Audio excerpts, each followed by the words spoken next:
Yeah, so here's what we decided to do. I was watching Chris Paul last night, and some of the theatrics, some of the way in which he handles himself, it drives people crazy. So I thought we would give you the 10 most annoying great athletes / teams of all time. Number 10. Kevin Durant. I think Kevin Durant, before he got hurt, was the best player in the NBA. And, you know, he's one of those dudes that he's a great basketball player. I think he's actually a really good, thoughtful guy. But the need, the social media thing, like the alter ego, or maybe that's his real, who he is on social media, it's just a lot. It's a lot.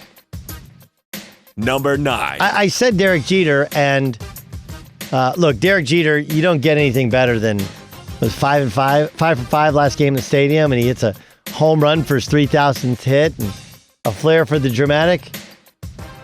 But there was a way in which he, you know, ball down the middle. He didn't want to swing at, stick his butt out. Come on, dude, that's not even close. Some of it wasn't his doing, like the gold gloves when he didn't deserve it. I don't know, Derek Jeter sometimes wear me out. Number 8. There's no denying how great Floyd Mayweather is. I don't think he's the greatest boxer of all time. I mean, he's brilliant. He waited until, you know, he just fought Conor McGregor, never fought a boxing match before and made, you know, crazy money. Like, there's a certain brilliance to him. When he fought Manny Pacquiao, it was like 3 years after everybody wanted to see it. So Manny was not only injured, but past his prime. So I'm not saying he's not smart, he's not great, but he's not the greatest of all time. And then he's just annoying. He just is. You know, and then you pay all the money to see a fight, and until the McGregor fight, where he just let McGregor kind of wear himself out before he finally TKO'd him. But that is the exception. Like, he gets ahead and then just stays away. While his defense is awesome, I want to see offense. Number 7. LeBron James. You know, he does the, did I draw blood? I got fouled. Did I draw blood? The step back jump shot where he dribbles with his right hand and then he steps back. It's a weird, there's a kind of an awkwardness to him. I also don't understand, and maybe I should because I'm a little light back there at times, why he doesn't just shave the head.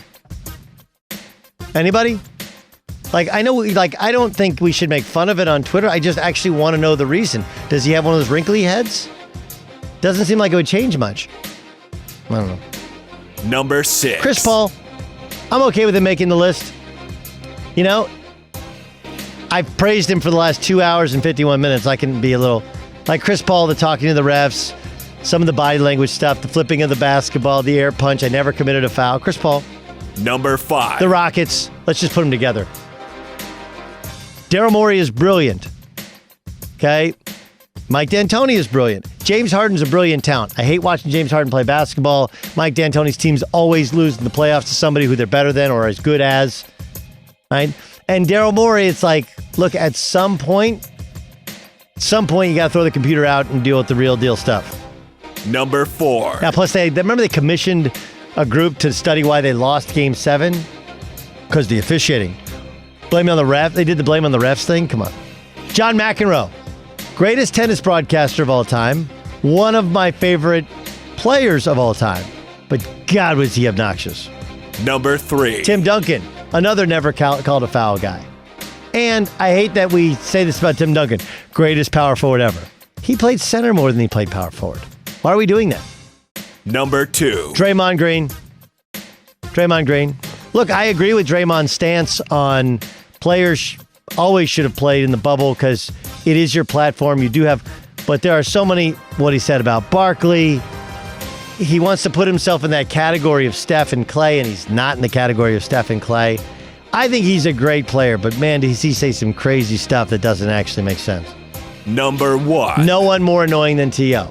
And T.O.'s a great player who, based on talent, belonged in the Hall of Fame.